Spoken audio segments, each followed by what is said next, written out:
Akkam jirtu kabajamoota fi jaalatamtoota hordoftoota biftuu Oroo bakkuma jirtanitti nageenyi keenya kan kabajaatiif kan jaalalaa isin haa ga'u isin hin jenne. Itti aansuudhaan oduu sa'aa kana qabannee dhiyaannee jirra. Hanga dhuma sagantaa kanaatti nu wajji turaan immoo affeerraa kenna. Kun biftuu Oroodha keessan jajjabeeffadha. Laayik sheer godhuu hin dagatina. Akkasumas gama maatii chaanaala kanaa warra hin dhufin sabiskiraayib godhuudhaan gara maatii chaanaala kanaa dhufuudhaan oduu wayitaawaa argachuun itti bohaaraan affeerraa kenna affeeramtanii jirtu. Kallattimaan gara mata duree oduu amma qabadhetti yeroo dabru oduun jalqaba. Baankina Awaash hojii bara kanaatiin bu'aa guddaa kan argatee fi birrii biiliyeena 22 argatuun bu'aa hojii bara dabree wal bira qabee yoo ilaalu dachaadhaan kan galmaa'e akka ta'e addeessee jira. Dabalata oduu kanaas ni kenna. Oduun itti aanu Oromiyaa godinoota fi akkasumas aanaalee garaagaraa keessatti hongeen akkaan hammaatuun balaa guddaa dhaqqabsiisaa kan jiruu fi midhaan ooyiruu jiru kan mancaase akka ta'e odeeffannoon bakkoota garaagaraa irraa bahaa jiran agarsiisaa jiru. Yeroo jireenyi qaala'e kanatti balaan hongeen dhaqqabsiisaa jiru kun akka yaaddessaa akka ta'e himamee jira. Dabalata odeeffannoo kana qabna.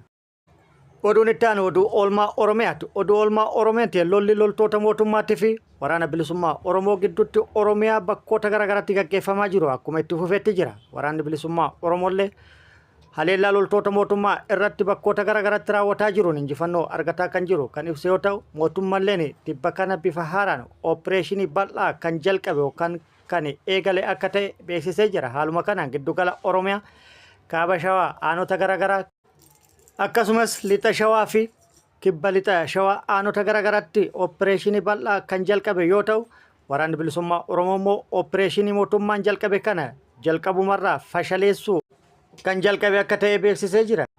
Oduu biyyaalallee qabannee jirra. Guutuu oduu wajjinis wajjin ka turu ani Bariisoo Ganamoottii guutuun oduu akka itti aanu kanatti isiniif dhiyaata.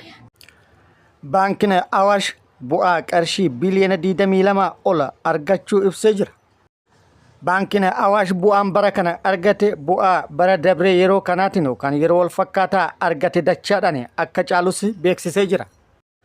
Baankiin Awaash bara 2024-25 keessatti galii waliigalaa birrii biiliyeena 64.4 argachuu beeksisuun kunis galii bara dabree galmeesse irraa 76 oliin akka caalu ibsee jira. Bara kana baankichi bu'aa birrii biiliyeena 22.7 argachuu beeksise. Inni kunis bu'aa birrii biiliyeena 11.6 bara darbee argame irraa caalmaa 95.7 akka caale himee jira.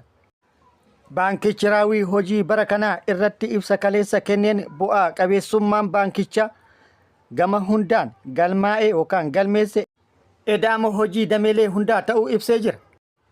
Bara herreega xumurametti mallaqni kuufama baankichaa birrii biiliyeena 300 biiliyeena 32 kan gahe yoo ta'u, kunis kan bara dabre ture irraa caalmaa birrii biiliyeena 100% immoo parsantii 43.1 qaba jedhee jira.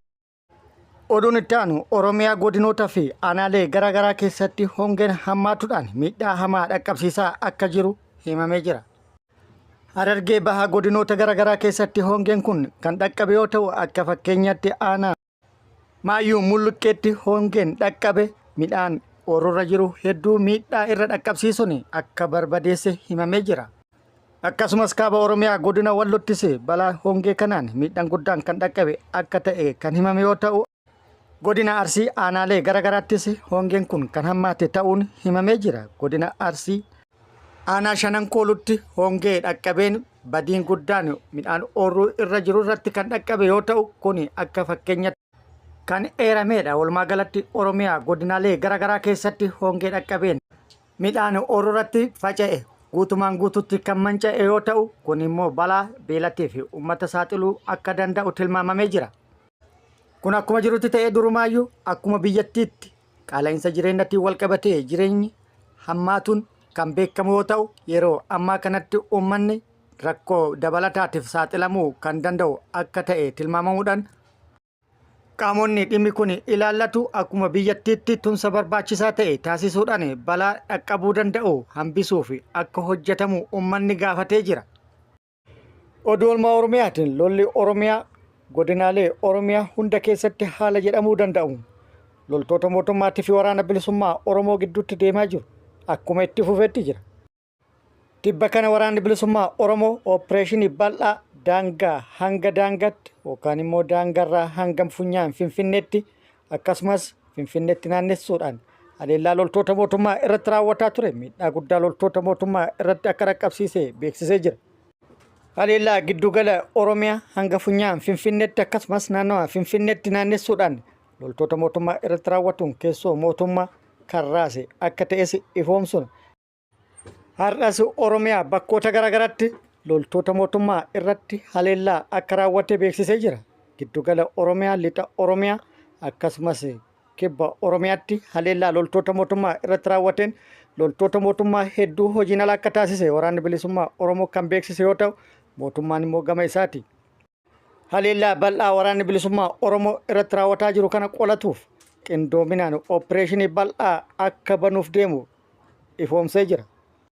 Haaluma kanaan guyyoota sadan kana humna guddaa giddugala Oromiyaa bakkoota garaagaraatti kan raabsaa jiruu fi kan geejjibaa jiru akka ta'es akkasumas giddugala Oromiyaa aanaalee garaagaraa fakkeenyaaf Kaaba Shawaa, aanaa Yaayyaa Gullallee, aanaa Dagam, Kuyyuu, warra Jaarsoo, lixa Shaggar, aanaa Ada'aa Bargaa fi aanota biroottis akkasumas kibba lixa Shaggaritti aanota garaagaraa irratti humna bal'aa bobbaasuudhaan opereeshinii kan jalqabe akka ta'e waraanni mootummaa beeksisee jira. Humna waraana mootummaa bifa haaraan opereeshinii jechuudhaan bobbaafamte kana waraanni bilisummaa Oromoo bakkoota garaagaraatti hattee itti hidhuudhaan haleellaa irratti kan raawwataa jiru akka ta'ee fi miidhaa irratti dhaqqabsiisaa kan jiruu fi injifannoo irratti argataa kan jiru akka ta'e beeksisee jira. Opereeshinii mootummaan bifa haaraan jalqabe kana waraanni bilisummaa Oromoo dursumarratti fashaleessuu kan jalqabe akka ta'ee fi haleellaa loltoota mootummaa irratti hattee hidhuudhaan raawwataa jiruun loltoota mootummaa hedduu hojiin ala akka taasise hedduu immoo harkaan qabee kan jiru akka ta'e akkasumas meeshaalee hedduu irraa hiikkatuun injifannoo boonsaa irratti galmeessaa kan jiru akka ta'e waraanni bilisummaa Oromoo beeksisee jira. Yeroo itti aanutti guutuu odeeffannoo kana qabannee kan dhufnu ta'a. Oduu gara biraatiin immoo loltoonni mootummaa gara mooraa waraana bilisummaa Oromoo dhufuu kan itti fufan yoo ta'u, haaluma kanaan lixa Oromiyaa aanaa mana sibuu irraa loltoonni mootummaa 4 hidhannoo guutuu wajjin gara mooraa waraana bilisummaa Oromoo dhufuu waraanni bilisummaa Oromoo beeksisee jira. Oduu biyya alaatiin heelikooptarri waraanaa Ugaandaa tokko buufata xayyaara Soomaaliyaatti kufuun himamee jira. Heelikooptarri waraanaa namoota 8 fe'ee ture buufata xayyaara guddicha idil addunyaa magaalaa guddoo Soomaaliyaa Moqaadishootti kufee caccabuu abbaan taayitaa aaviyeeshinii biyyattii BBCtti himee jira. Dhaabbanni oduu mootummaa akka gabaasetti heelikooptarri kun buufata xayyaara idil addunyaa Aden Addetti erga kufee booda ibiddi ka'uu fi tajaajila balaa tasaatiin battalumatti ibiddichi to'atamus himee jira. Sababni balaa kanaa maal akka ta'ee fi baay'inni lakkoofsa namoota lubbuu balaa kanaan darbee ammatti ifa hin taane.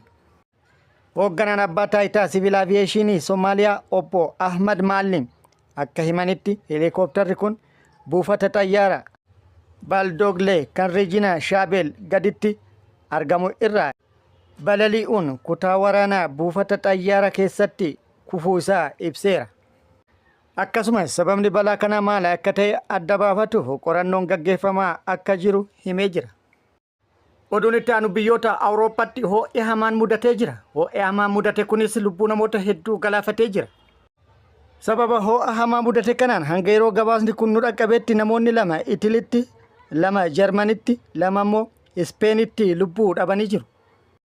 Biyyoota ho'i hamaan itti galmaa'e keessaa Ispeen, Poorchugaal, Jarman, Faraans, Ingilizii fi Itaaliin biyyoota muraasa yoo ta'an biyyoonni kunneen tarkaanfii garaagaraa fudhatanii jiru. Firaansi sababa ho'aatiin manneen barnootaa cuftee jirti. Eiffel Tower daawwattoota fi cufaa taasiftee jirti. Italiin mana barumsaa cuftee jirti. Akkasumas hojii manaan alatti hojjetaman daangessitee jirti. Biyyoota ho'i olaanaan itti galmaa'e keessaa Poorchugaalitti digirii seentigireedii 46 ol, Swiidinitti digirii seentigireedii 40 ol, Jarmanittis digirii seentigireedii 40 ol yoo ta'u, biyyoota hedduttis ho'i kun ol ka'aa ta'uun eeramee jira. Biyyoota hedduutti namoonni mana isaanii keessaa baafamuun gara wiirtuu kunuunsa hatattamaa galfamaa akka jiran beekamee jira. Ho'i guddaa fi hamaan galmaa'e kun ho'a hin barataminii fi akkasumas biyyoota Awurooppaa birootti babal'ataa kan jiru yoo ta'u, dhaabbanni biyyoota gamtoomanii of eeggannoo akka godhan akeekkachiisee jira. Kabajamoota fi jaalatamtoota hordoftoota biiftuu Oroo oduu namaaf qabadhe kan hanga ammaa kana.